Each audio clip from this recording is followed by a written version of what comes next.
Bienvenidos a un podcast de verdad. Les saluda Roberto Jiménez y como ya vieron estoy bien acompañado de mi amigo Guti. Hola. ¿Cómo estás, Guti? Bien, bien. ¿Todo bien? ¿Vos qué tal? Qué buena onda. Ahí viendo que hoy regresó el mate. Volvió. Ha regresado el mate. Volvió. A un podcast de verdad. Te mantiene alerta. Sí, ¿verdad? ¿Eh? Despierto. Eso es así. Eso es así. Esa es la razón por la cual se consume en la Pampa Argentina el mate. Y en Uruguay también. Y en Uruguay Y también. en Paraguay también. De veras. Sí, pero en Paraguay se toma frío generalmente como tereré. Ah, de veras. Mira qué interesante. Es así, Es no la me la verdad, sé. es la Siempre verdad. uno aprende algo nuevo con vos, Guti. Gracias. Y eso es bueno. Queremos agradecer muchísimo a Open Marketing la oportunidad que nos da de trabajar este podcast y grabar este podcast de verdad aquí en sus instalaciones en Ciudad de Guatemala. Hoy en controles nuestro buen amigo José y él les saluda con el dedo meñique. Meñique. Eso. Muy bien, ahí está nuestro operador oficial. Buena onda, gracias por estar con nosotros. Y pues hoy vamos a continuar con nuestro tema relacionado con el Adviento. Pero no sé si queremos empezar con algunas notas parroquiales antes de entrarle al tema, algo que querramos ampliar, aclarar, mencionar, Corregir. enmendar de lo que hemos hablado hasta el momento. ¿Todo bien? No, todo bien. Sí. Ahora sí creo que no hay fe de ratas. No hay fe de ratas. A mí me gustaría, antes de empezar, que me aclararas un poquito acerca del calendario litúrgico. ¿Cómo no? En el sentido que yo entiendo que a lo largo de o sea, por muchos siglos ha existido este calendario. ¿Cuál es el objetivo del calendario litúrgico, Guti? Es muy buena pregunta. Fíjate que realmente el calendario litúrgico, entre uno de los propósitos más importantes que yo podría rescatar, es que ayuda a que constantemente se esté reflexionando o debería ocuparse de ese tiempo para reflexionar en las cuestiones que se están conmemorando. Ok. Es decir, estamos conmemorando Cuaresma. ¿Qué pasó en Cuaresma? Y así cada año, ¿no? Y así Sí, pues. cada año. Tiene una razón de ser, por supuesto, que en los primeros siglos la mayoría de cristianos no leían ni escribían. Ajá. Entonces, la forma de aprender las enseñanzas era vía oral, sea que les predicara cuando estaban vivos los apóstoles, un apóstol directamente, como dice Pablo en Tesalonicenses, o que les enviaran cartas que les eran leídas a la gente que se reunía. Entonces, de una u otra forma, todo tenía que ver con el oír. Y de ahí viene la famosa línea de Pablo, inspirado por el Espíritu Santo, de la fe viene por el oír. Ok. No por el leer. Vamos. Ajá. Y el oír por la palabra. Se tiene que escuchar constantemente y repetir constantemente la palabra, meditar en la palabra. Y el calendario litúrgico es una muy, muy buena herramienta para hacer esto, ¿no? Para reiterar año tras año de la vida del creyente de qué se trata ser cristiano. Mira qué interesante esto. Por cierto, la palabra liturgia, ¿cómo definirías liturgia? Liturgia, en pocas palabras, es el orden del servicio, el orden del culto. Ok. Entonces, básicamente es como un calendario que ordenadamente nos está mostrando puntos importantes de nuestra fe que no deberíamos olvidar, estar constantemente recordando. Claro. Y tiene que ver también, obviamente, con el culto racional del que habla Pablo también, ¿no? Por eso mucha gente dice, no, pues que eso es solo repetición y repetición. Sí, claro.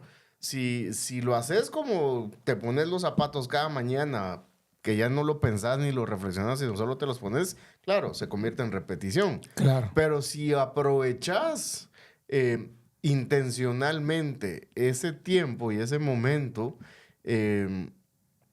pues te sirve para estos propósitos. Te voy a poner un ejemplo. Justamente lo hablábamos la semana pasada con mi esposa.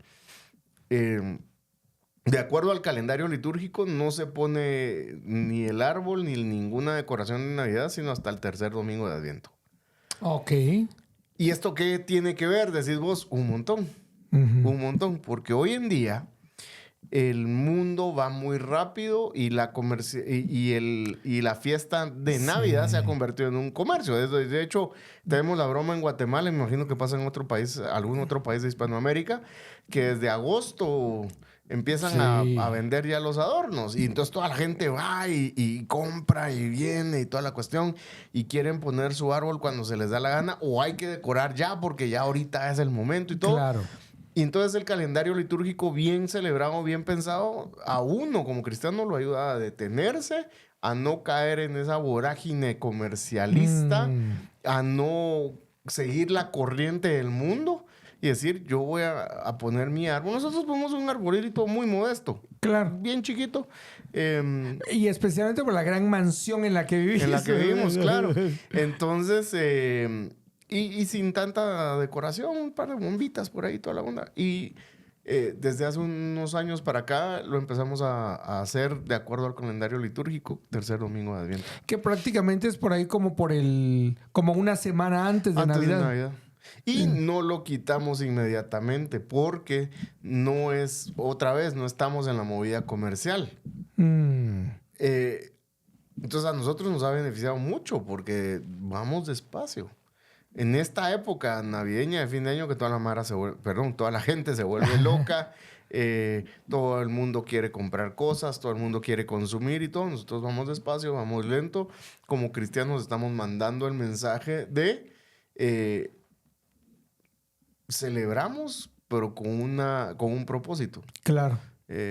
Y quitamos la decoración hasta la fiesta de Epifanía, ¿no? Entonces, que es todo el tiempo que mantenemos la ornamentación y todo. Qué interesante. Sí. Qué interesante porque yo lo pregunto porque regularmente, cabal, esta palabra liturgia, por ejemplo, es una palabra que rápido hace una conexión con la iglesia romana. Y pues ya hemos visto que esto trasciende, incluyendo esta etapa de la iglesia, viene de mucho antes y ahora entendemos un poco más por qué existía este tipo de repetición constante de ciertos eventos. ¿Sabes, Guti, que en la iglesia contemporánea yo creo que entendieron usando ese trasfondo, esa base, hay iglesias contemporáneas que, por ejemplo, dicen, bueno, durante cierto tiempo vamos a hablar sobre la familia, sobre las finanzas, sobre Jesús, sobre los milagros de Jesús, y luego volvemos otra vez el ciclo, ¿verdad? Sí. Son iglesias que están predicando cíclicamente prácticamente lo mismo cada año, pero como bien vos decís, le van dando un enfoque diferente cada vez, o sea, no es exactamente repitiendo lo mismo, y creo que los cristianos nos hemos perdido de poder recordar, conmemorar, celebrar momentos importantes de nuestra vida cristiana y obviamente de la vida de Jesús en esta tierra, porque no le agregamos ese elemento de creatividad, de diferenciación cada vez más, ¿verdad? Sino que casi que lo queremos hacer exactamente igual siempre. Sí, yo no estaría tan en contra, no sé si entendí bien el comentario, pero no estaría tan en contra de que se haga todo igual siempre. Ya. En mi caso, ¿no? Ya. Siempre que se mantenga la conciencia de por qué se hace de esa forma. Sí. ¿Verdad? O sea...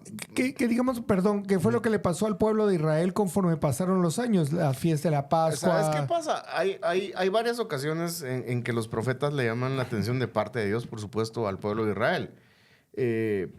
Porque se han ido detrás de otros dioses, porque han empezado a adorar a otros dioses, o sea, que no estaban cumpliendo con lo que tenían que cumplir.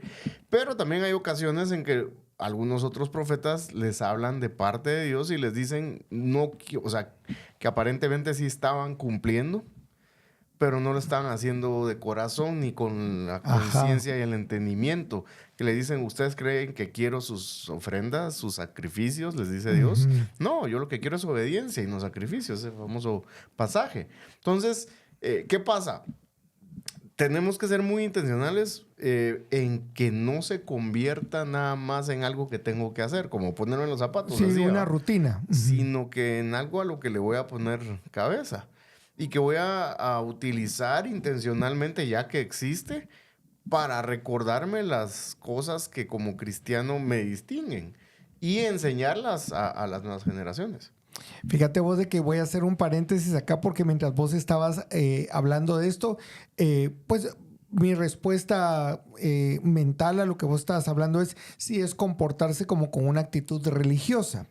Pero fíjate vos de que esta semana escuché esta frase y quiero saber tu reacción. La persona decía, el evangelio es Dios acercándose al hombre y la religión es el hombre intentando acercarse a Dios. Pero obviamente colocado desde un punto de vista negativo, ¿verdad? O sea, por eso es que no hay que ser religiosos, porque ese es como nuestro intento de acercarnos a Dios. ¿Cómo la ves desde ahí? Hay mucha tela que cortar con esa frasecita. Fíjate vos que sí, entiendo, por supuesto que viene de una cuestión un sentimiento antirreligioso terrible, ¿verdad? Ya lo hemos dicho varias veces en el podcast, la religión no es mala. De hecho, la religión, en el caso del cristianismo, es dada por Dios mismo. Históricamente lo puedes ver en toda la Biblia. Es el intento humano de acercarse a Dios, pero bajo los términos de Dios. No me acerco a Dios como a mí se me ocurre. Es que esa es el error que cometen este tipo de frases o de afirmaciones, porque están metiendo la religión, llámese como se llame, en el mismo cajón que el cristianismo. Claro, si estamos hablando de religiones orientales, si estamos hablando de religiones seculares incluso, que hay, o de religiones naturalistas y todo el rollo, por supuesto, es un intento de conectarme con algo más grande, mío, en mis términos. Y eso Dios lo condena a lo largo de toda la historia bíblica, ¿no? Porque es imposible que el ser humano se acerque a Dios. Pero Dios, desde el Antiguo Testamento, empieza a mostrar que Él va a dar el camino o las formas, o la forma de acercarse a Él. Es decir, en el Antiguo Testamento es muy claro, ¿no? No puedes acercarte a Dios como se te dé la gana. Claro. Tenés que cumplir con ciertos rituales, tenés que cumplir con ciertas ofrendas, tenés que cumplir con ciertas normas, con ciertas leyes, etc. Bueno, no vos, va, el pueblo de Israel.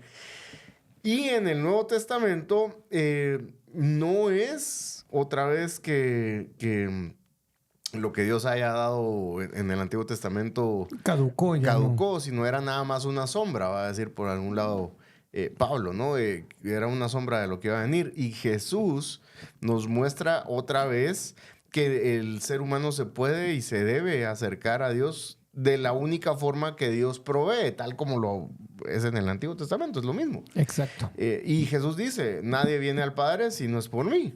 Entonces, la religión entendida desde una idea crítica, pero no crítica, sino criticona, va a ser esto que dice mucha gente y que lo repite, es el esfuerzo humano para acercarse a Dios. Yo creo que sí es el esfuerzo humano para acercarse a Dios en los términos que Dios ha establecido. Interesante. Puedo estar equivocado, por supuesto, pero creería yo. De hecho, la religión verdadera es velar por el huérfano, velar por la viuda, atender las necesidades del pobre, del extranjero, etcétera, ¿no? Entonces, otra vez, ¿hay que esforzarse en practicar estas cosas? Por supuesto que sí. Ahora, cualquiera va a decir, es que no, religioso. Entonces, ya si empezamos nosotros a querer redefinir cada cosa, pues vamos a terminar con 80 definiciones distintas, ¿verdad? Claro, ajá. Interesantísimo. Gracias, Guti. Cierro este paréntesis y ahora avanzamos hacia otra conversación relacionada siempre con el tema de Adviento o el advenimiento de Cristo a este mundo, que fue literalmente un hecho sin precedentes, un choque galáctico. O sea, fue una cosa impresionante. Pues el Hijo de Dios, Dios mismo, vino a este mundo. Y a lo largo de la historia, desde los inicios de la iglesia ha tenido que enfrentarse a muchas herejías, a muchas malas interpretaciones, a muchas ideas humanas que van contrarias a la palabra de Dios.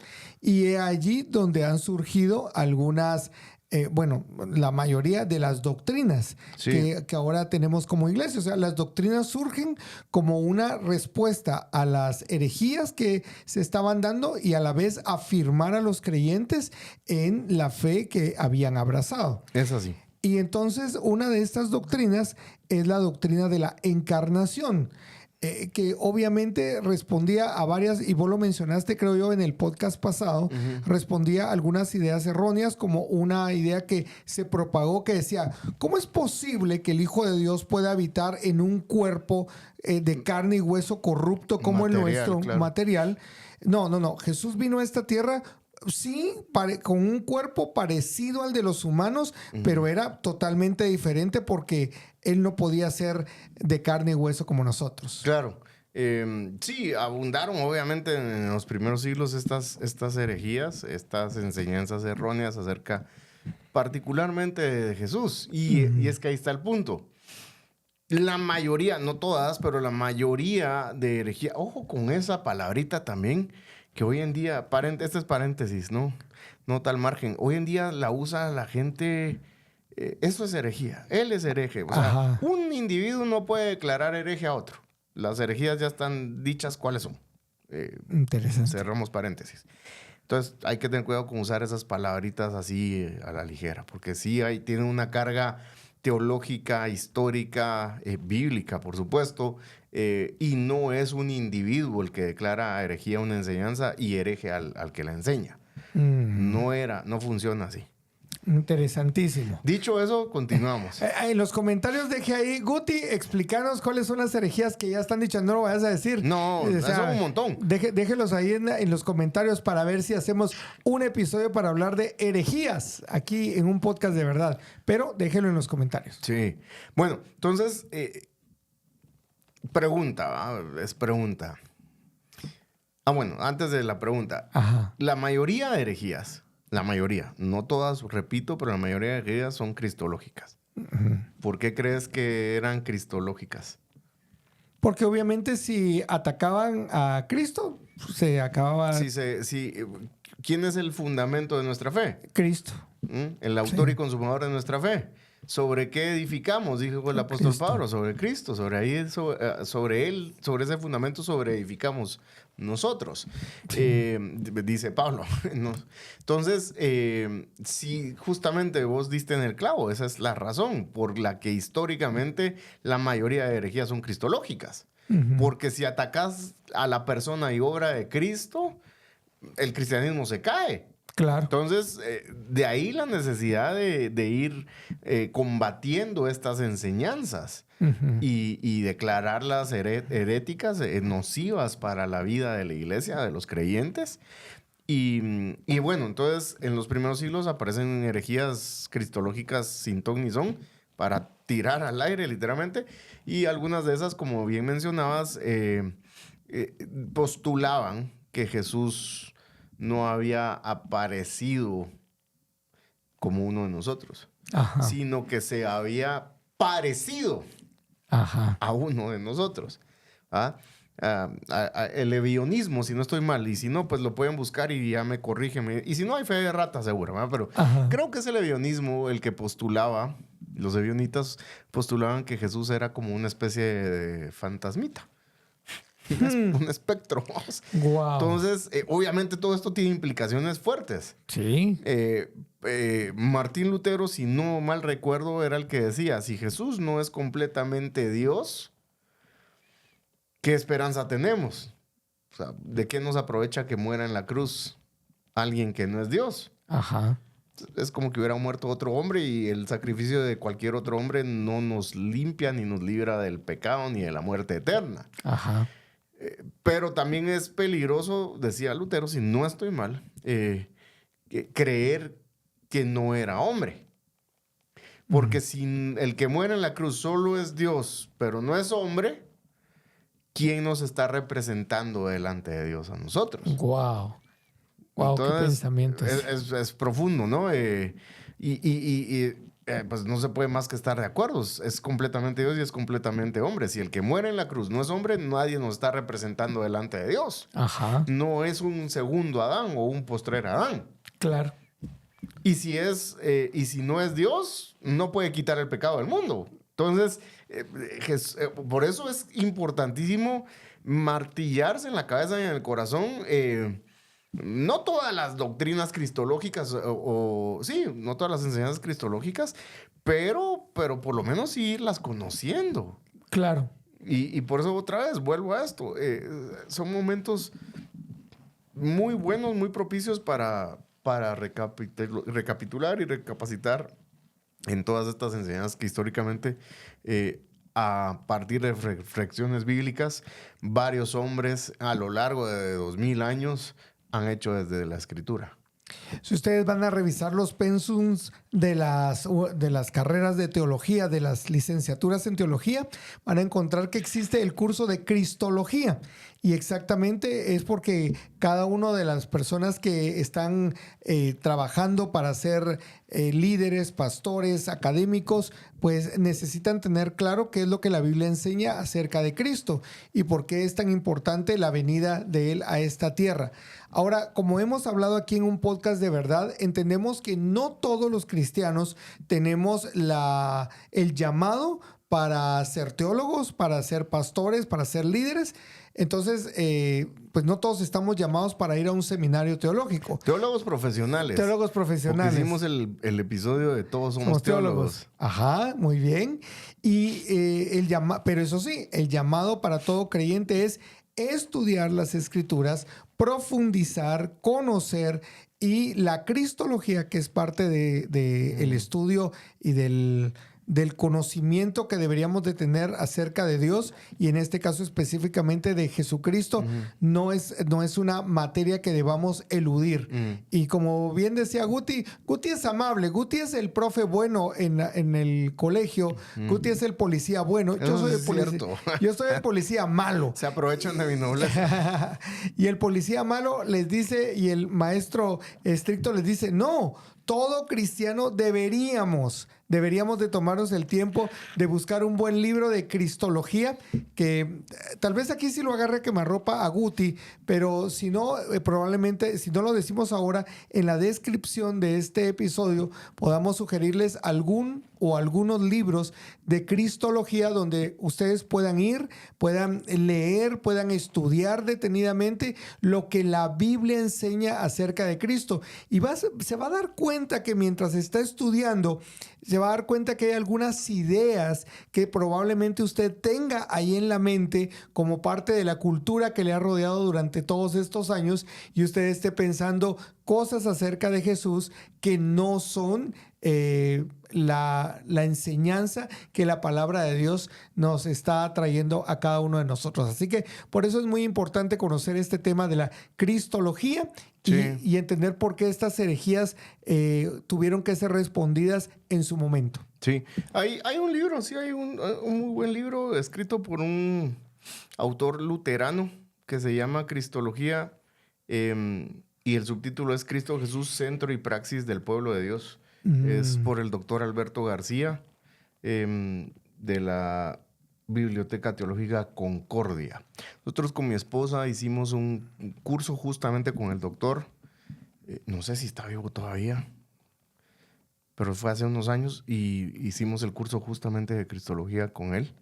Y es una obra bastante pues, breve, si se quiere, pero súper densa. O sea, sí fue bien intenso. Entonces puedo recomendar ese libro porque sí, no solo lo leímos, sino que hicimos un curso con el autor. Excelente. Sí. Todo cristiano deberíamos de estudiar y conocer un poquito más acerca de lo que la misma Biblia enseña acerca de Cristo, y tenerlo. Ahí es donde entra esto que decía Guti al principio sobre el calendario litúrgico. Él decía, debemos martillar, ¿verdad? Debemos constantemente estar recordando estas verdades una y otra vez para que vayan permeando nuestro corazón, nuestra mente y podamos estar listos para darnos cuenta cuando alguien nos está hablando de un Jesús que no es el Jesús de la Biblia. Mejor dicho, imposible. Gracias, Sí. joven. Mejor dicho, imposible. Me recuerda esto que dijiste ahorita, me recuerda al caso que hubo hace algunos años en España, ¿no? En una parroquia, en una capilla, que estaba pintado pues una imagen de Jesús, conocida como el Ecce Homo, y ya se estaba deteriorando. Entonces viene una señora con muy buenas intenciones y dice, yo la voy a restaurar. Sí. Y lo que hizo pues fue reformarlas. De Ecce Homo pasó a ser Ecce Mono. Y pues ya la señora ya falleció y toda la cuestión. ¿De veras? Sí, ya falleció. Y la Ecce Mono quedó pues ahí. Así quedó. Ecce Mono. Y a lo que voy es justamente lo que decías. Te das cuenta que está desfigurado. Ajá. O sea, en este caso es algo chistoso y toda la cuestión. Y alguien va a decir, no, pero es que ese no es Jesús. Sí, pero ese no es el punto tampoco. Ajá. El punto es que sabemos o conocemos de tal forma a Jesús que sabemos cuando estamos desfigurándolo. O cuando alguien lo está desfigurando. Para eso era mi ilustración, finalmente, ¿no? Sí. No para decir si ese es o no es Jesús. O sea, no ese es el punto. El punto es que debemos de estar tan familiarizados con el Jesús como la Biblia lo enseña. Y como la teología, la cristología particularmente lo presenta. La cristología, obviamente, tradicional y conservadora, ¿no? Claro. Para saber cuándo se le está desfigurando. Sí, yo creo que como lo hemos dicho aquí en este podcast, de verdad, todo creyente tenemos la responsabilidad de pasar tiempo con la palabra de Dios todos los días. Todos los días. Estoy ahora muy emocionado porque llegó a mis manos este libro de los hábitos atómicos. Mira y es interesante el libro. Y entonces prácticamente lo básico del libro es, o sea, hay tareas que nosotros evadimos porque siempre decimos que es algo muy grande para hacer. Por ejemplo, aquí tengo un libro. Voy a hablar de un libro de 200 páginas. ¿Cuándo voy a leer yo el libro de 200 páginas? No tengo tiempo. Entonces, este libro lo que te anima es, lee una página. Una página va a marcar la diferencia de algo que no hubieras hecho antes. Entonces, anda leyendo poco a poco. O sea, tarde o temprano lo vas a terminar. La famosa frase de ¿cómo se come un elefante? ¿Verdad? Pedazo por pedazo. Pedazo por pedazo. Creo que nuestra amiga Ana Ávila también aconseja para quienes quieren empezar a leer, si no mal recuerdo, la escuché alguna vez decir esto, pónganse metas de leer 5 minutos. 10 minutos. No querrás leer todo el capítulo de un solo, o todos los 4 o 5 capítulos de un solo, los 10, 20 capítulos de un solo. Anda leyendo poco a poco y justamente coincide con lo que estás mencionando. Por eso es que aquí también nosotros, por supuesto que no tenemos ningún problema si alguien nos dice, yo tengo como meta, ahora que ya estamos cerca, de leer mi Biblia en este año 2025. Quiero leer la Biblia en un año. No estamos en contra de eso, pero la verdad es que aquí somos más partidarios de que te vayas despacito leyendo la palabra y que vayas disfrutando, engullendo los pasajes de la Escritura, analizándolos, pensándolos, porque yo sí creo cuando vas con estos planes de lectura de la Biblia en un año, o sea, literalmente es como que si fueras en una carretera corriendo a 150 kilómetros por hora. O sea, rapidísimo, no ves el paisaje, no ves detalles. Aquí te animamos a ir por la Biblia en bicicleta. Sí. Hay planes ya de leer la Biblia en 2 años y cosas así. Que creo que con mi esposa vamos a adoptar esa modalidad el año que viene. No hay prisa. Exacto. No hay prisa. Y no importa, o sea, bueno, si alguien la quiere leer en 1 año, está bien, perfecto. Y si alguien la quiere leer en 2 años, perfecto. Y si alguien la lee en 3 años, perfecto, pero hay que leerla. Exactamente. Y tenemos noticias. No hemos encontrado un solo versículo en la Biblia que diga que te van a dar premio en el cielo por leer la Biblia en 1 año. Claro. O sea, no hay ninguna ventaja espiritual si lees la Biblia en 1 año. Sencillamente creo que Crecemos cuando realmente permitimos que la palabra permee nuestra vida. Y todos estamos en esta lucha, empezando conmigo. Yo me declaro una persona que necesita ser permeado por la Escritura porque tengo muchas áreas de mi vida, muchas, donde todavía domina mi carne y domina mi inclinación por el mal. Pero ahora, entonces, en esta segunda parte del podcast vamos a hablar acerca de una palabrita que probablemente algunos han escuchado, algunos la relacionan con la iglesia de Roma, pero que no tiene nada que ver con eso, porque es una palabra que describe un hecho que está en la Biblia. La encarnación de Jesús. Cuando hablamos de la encarnación de Jesús, ¿a qué nos referimos, Guti? Bueno, a que el verbo, es decir, Jesús, tomó forma de hombre. Básicamente, eso es lo que significa la encarnación. Que la segunda persona de la Trinidad, Dios, el Hijo, tomó forma de siervo, va a decir Pablo en Filipenses 2, y se hizo como uno de nosotros. Filipenses capítulo número 2 creo que es un excelente pasaje base para tener esta conversación porque menciona ciertos detalles. Jesús, el cual siendo en forma de Dios, no lo estimó como algo a que aferrarse, sino que se despojó de a sí mismo. Y de ahí viene una energía, por cierto. Ok. Bueno, no es el punto hoy, pero... pero me parece buenísimo que pasemos por ahí. Despojándose a sí mismo, tomó forma de siervo, hecho semejante a los hombres y estando en la condición de hombre. Se humilló hasta la muerte y muerte de cruz. Okay. Pero...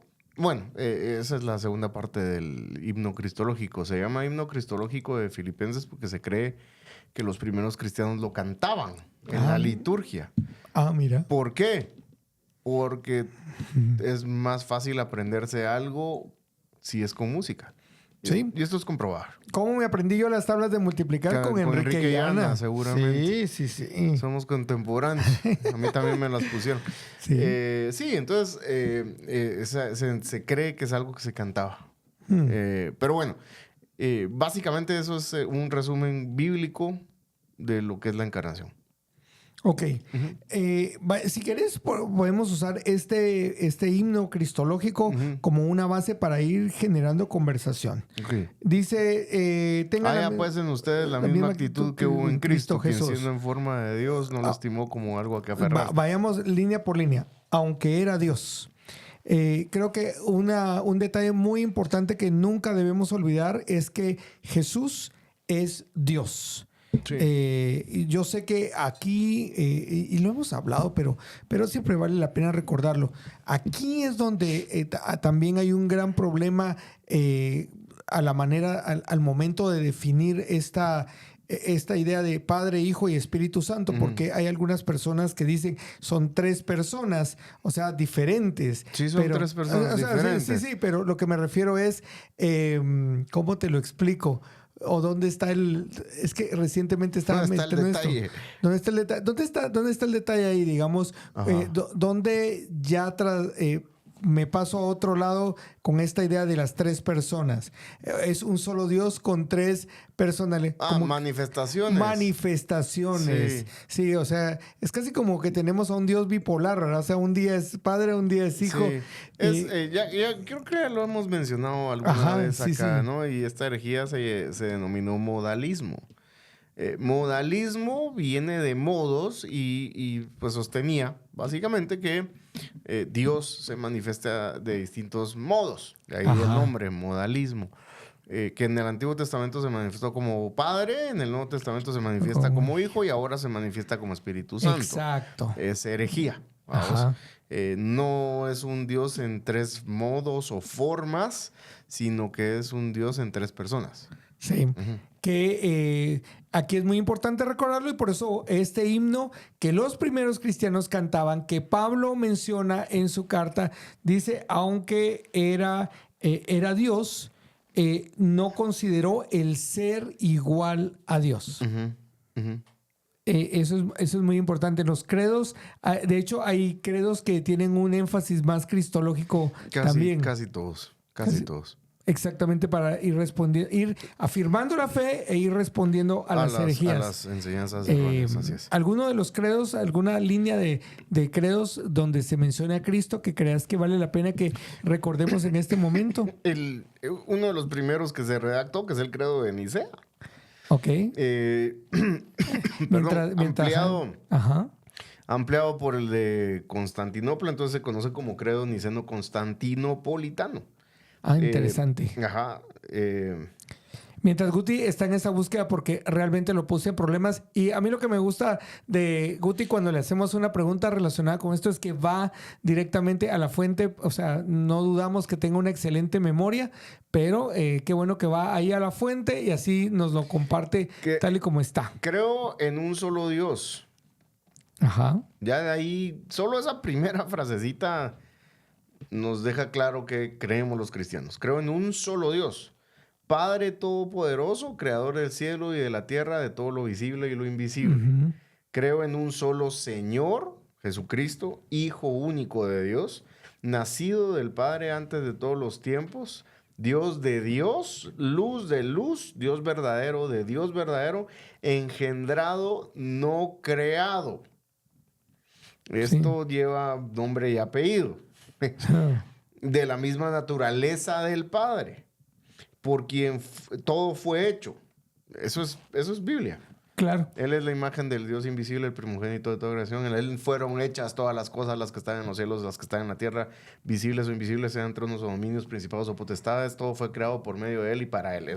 Esa línea está bebiendo de lo que acabo de citar. Solo te tengo que preguntar, ¿a quién le estaban tirando la indirecta no, la indirecta no, pues, pero ¿a qué línea de pensamiento le estaban tirando en esta parte que vos leíste? ¿Vos a qué te suena? No sé. No sé. No Tanto tiempo he estado con vosotros. Ustedes, ¿Hasta cuándo estaré con vosotros, hombres de poca fe? Arrianismo. Arrianismo. Le está tirando al arrianismo. A ver, definamos arrianismo. No, ya, vayan a otro episodio, porque si no avanzamos con esta onda. Al arrianismo, vayan a buscar arrianismo. Engendrado, no creado. Yo me sentí frustrado como estudiante. Es que si no avanzamos.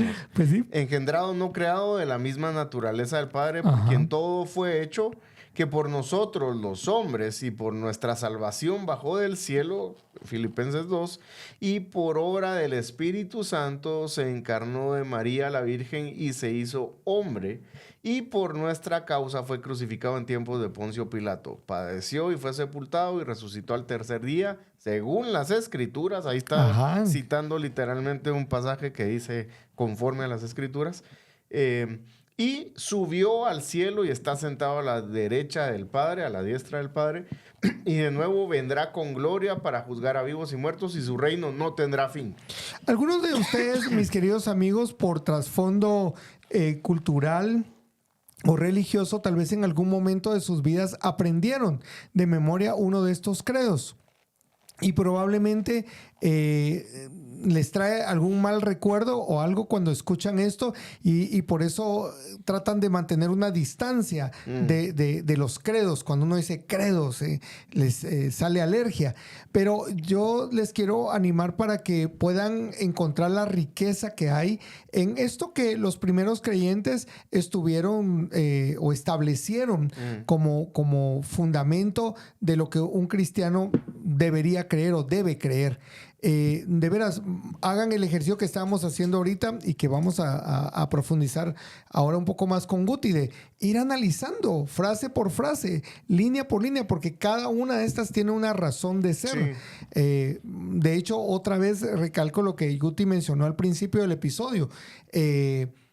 La gente en ese momento no sabía leer ni escribir, así que aprendían las cosas de memoria.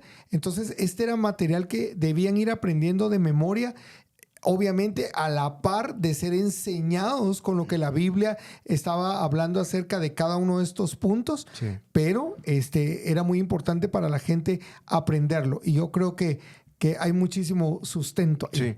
Y ya al final de ese creo, ya no lo leí, pero al final de ese creo, pues ya aparece una partecita del Espíritu Santo, pero pues el creo, si te das cuenta, se enfoca en Cristo. Habla del Padre, pero pues del Padre es un par de líneas ahí, después pasa a Cristo. Interesante. Justamente por lo que decíamos hace un rato, ¿no? Porque, o sea, si atacamos o si desfiguramos a Cristo, ya tenemos a otro Cristo. Claro. Y si tenemos a otro Cristo, tenemos otro evangelio.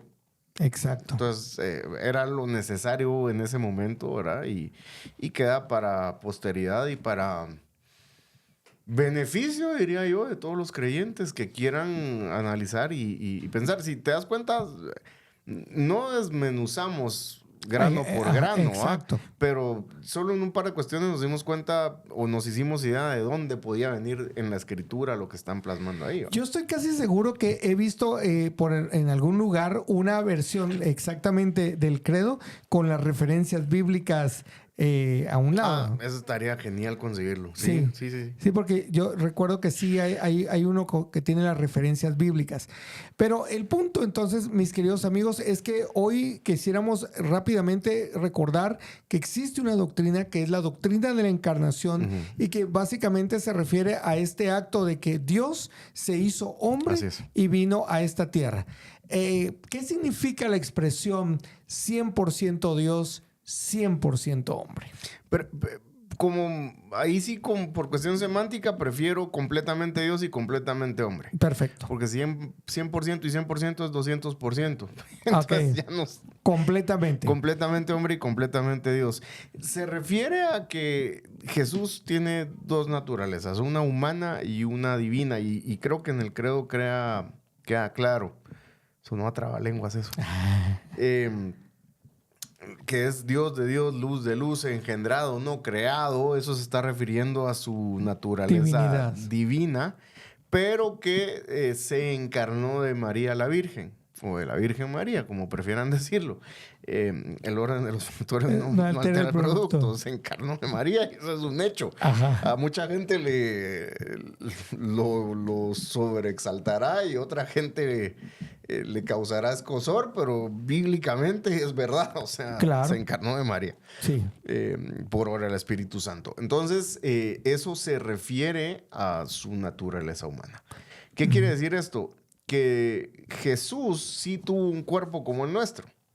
Sí se cansó, sí lloró, sí tuvo hambre.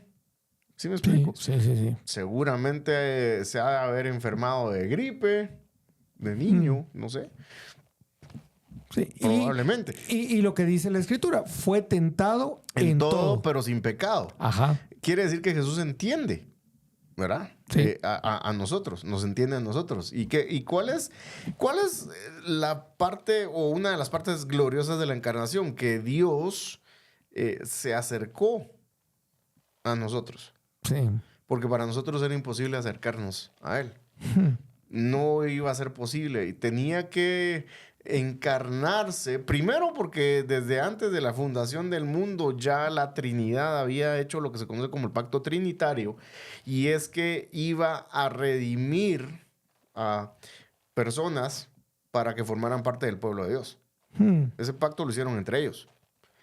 Desde antes de la fundación del mundo. Esto no existía ni siquiera Adán, ni Eva, ni nadie. No es el plan C. No. Ni el plan B. Desde antes de la fundación del mundo, la Trinidad conviene y pacta dentro de sí misma que van a redimir a un pueblo para sí mismo, para Dios. Y luego, pues bueno, ya crea Dios al hombre y a la mujer y todo lo que sabemos por el Génesis y toda la cuestión. Y bueno, le promete a un individuo, Abraham, que él que va a tener una descendencia numerosa y que en él van a ser benditas todas las naciones de la tierra. Avanza la historia y pareciera que esto no va a cumplirse porque pues Dios elimina a todos los malhechores de la tierra. Sin embargo, conserva o preserva la vida de una familia, ¿no? La de Noé. Y de ahí viene, uno de los hijos de Noé, de Sem, vienen los semitas. Y bueno, creo que crucé el orden de la historia, pero bueno. Luego de Abraham va a venir un descendiente que es David. Y a David Dios le promete que un descendiente de él, de David, se va a centrar en el trono para siempre. Avanza la historia y a través de los profetas anuncia que va a haber un siervo de él que lo va a servir completamente, pero que va a sufrir, que va a tener que padecer. obviamente apunta a Jesús. Claro. Y avanza la historia y llegamos a este momento que ha sido anunciado. Y dentro de la cosmovisión judía, es importante todo esto de las genealogías porque por eso es que preservan, cuando vean ustedes las genealogías en ciertos libros como Crónicas o Reyes, etcétera, no las salten, sino que leanlas con ese asombro y esa expectativa, porque por eso están ahí. Porque para ellos, cualquiera de estos podía ser el Mesías. Wow. Por eso el énfasis, ¿no? Mira. El Mesías va a venir. Ellos están esperando al Mesías. Sí, claro. Lastimosamente, pues se les pasó, pero esa es otra historia. Entonces, todo esto de las genealogías y demás tiene un propósito y una razón de ser. Y es que para ellos, cualquiera de estos niños, varones, podría haber sido el Mesías. A la voz, y especialmente si llegabas a la tribu de Judá, ¿verdad? Sí. Si eras de la tribu de Judá, eras un candidato potencial para hacerlo, ¿verdad? Sí. Entonces, sí, totalmente. Entonces, porque de ahí era David, justamente, de esa tribu. Entonces, obviamente no es casualidad que aquel ciego sea el único que pueda ver que él es el hijo de David. Ajá. Entonces, es bien irónico ese pasaje, ¿no? Porque el único que lo ve es un el ciego. Y le grita, hijo de David, ten misericordia de mí. Sabe que es hijo de David, pero que además puede compadecerse. Hay un montón de cuestiones. Wow, qué bonito. Pero creo que el tiempo que vamos a iniciar en unas semanas es súper propicio para tomarnos ese tiempo y leer todos estos pasajes con esa admiración, con esa sorpresa, como si fuera la primera vez que lo estamos leyendo. Y dejarnos sorprender realmente por cómo Dios cumple sus promesas. El mensaje de Adviento y de Navidad, más allá del énfasis que tristemente le dan muchos líderes acerca del paganismo y demás, más allá de eso, es uno que nos recuerda que Dios cumple promesas. Y la encarnación es la máxima expresión del cumplimiento de las promesas de Dios. De hecho, Pablo va a decir que en Cristo las promesas de Dios son sí y amén. Es decir, que en Cristo se cumplen. Todas las promesas hechas en el Antiguo Testamento, toda esa espera por el Mesías, todo ese registro genealógico cobra sentido cuando Cristo aparece. Y aparece como un bebé. Aparece como un bebé. Alguien que contrastantemente se describe como Dios con nosotros, Dios fuerte, Padre eterno, príncipe de paz, y cuando volteas a ver es un bebé. ¿Cómo decís Dios fuerte? Si es un bebecito, un bebé no es fuerte. Y ahí está lo glorioso, esas tensiones en las que podemos recapacitar en estos tiempos. No, alguien va a hacerse listo de decir, pero eso lo podemos recapacitar en cualquier momento. Ojalá. Pero les voy a decir algo, no es cierto, no se hace. Es mentira. Claro. Es mentira que un cristiano recapacite en estas cosas en agosto. Es mentira, no lo hace. Sí. Creo que nos gana mucho el día a día, número uno, y nos gana también el hecho de querer enfocarnos en nosotros mismos y no en el más importante. O sea, totalmente. Yo estoy leyendo la Biblia porque quiero que Dios me diga cómo me va a ir en mi próximo negocio o cómo me van a resultar ciertas cosas que estoy haciendo, ¿verdad? Sí. O sea, en lugar de enfocarme en él. Y este tipo de celebraciones nos lleva a enfocarnos en él, que es el más importante. Creo que ya hemos mencionado varias veces que la idea de un calendario litúrgico no era ajena a los primeros cristianos que eran judíos. Y no debería ser ajena para nosotros. Aprovechemos, veamos el real sentido de por qué se celebran las cosas. Si alguien quiere investigar realmente todo eso que dicen muchos líderes que suenan muy seguros de sí mismos, pero que probablemente no saben de lo que están hablando, de que si la Navidad es pagana, que no sé qué, invito a la gente a que investigue. O sea, que investigue Claro. si realmente es pagana la Navidad, si realmente es pagano conmemorar a los difuntos, incluso a los santos que se han adelantado y que han partido y que forman parte de la iglesia triunfante ahora. O sea, si realmente hay paganismo ahí, o sea, a mí me parece súper chistoso, por no decir otra palabra, que como vos mencionabas en el episodio anterior, se le dé tanto énfasis a otra cosa que no sea Jesús. Claro. Por parte de alguien que es cristiano, es contradictorio, ¿no? Que un cristiano le dé énfasis a algo que no sea Cristo.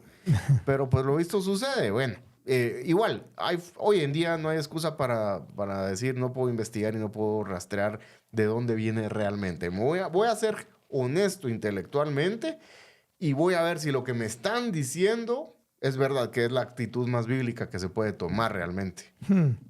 Interesantísimo. Realmente tenemos un llamado y debemos aprovechar estos días mientras usted está viendo este podcast. No importa si lo está viendo en diciembre o si lo está viendo en enero o en marzo o en junio. Este es el momento exacto para que usted pueda tomar un tiempo y reflexionar acerca de la venida de Jesús. Yo pues rescato muchísimas cosas de este episodio. Yo le invito para que escuche este episodio una y otra vez. Y ya sabe que lo que anhelamos siempre con estos episodios de un podcast de verdad es generar conversación.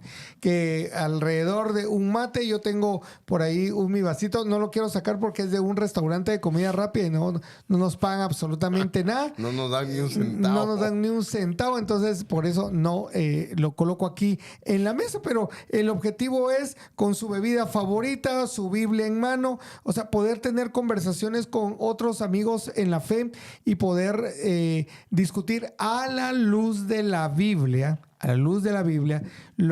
cada uno de estos temas. Guti, no sé si querés concluir con alguna idea este episodio de un podcast de verdad. Sí. Celebremos la encarnación. Celebremos la encarnación. Realmente hay mucho por qué regocijarse y por qué agradecerle a Dios a propósito de estas fechas en que se conmemora el acto que cambia la historia de la humanidad para siempre. Así es. Yo les invito para que, insisto, vuelvan a escuchar este episodio y vayan extrayendo ideas que creo que son muy especiales y muy importantes que Guti ha mencionado o que hemos conversado con Guti en este episodio de hoy. Todavía la próxima semana tendremos un episodio relacionado con este tema. Si ustedes tienen alguna pregunta, algún comentario, déjenlo allí en el área de comentarios. Siempre está disponible para ustedes. Denle like, suscríbanse al canal, compártanlo. Al momento que estamos teniendo este episodio ya hay más de 375 suscriptores de este canal. No sé cuántos habrá cuando usted lo vea, pero si no se ha suscrito al canal, suscríbase y comparta con sus amigos. Les esperamos en un próximo episodio, como siempre agradeciendo a Open Marketing el regalo que nos da de poder realizar este podcast en sus instalaciones. Gracias a José en los controles. Bravo. Y Guti, que tengas una excelente semana. Bravo, saludos. Hasta pronto. Saludos con mate.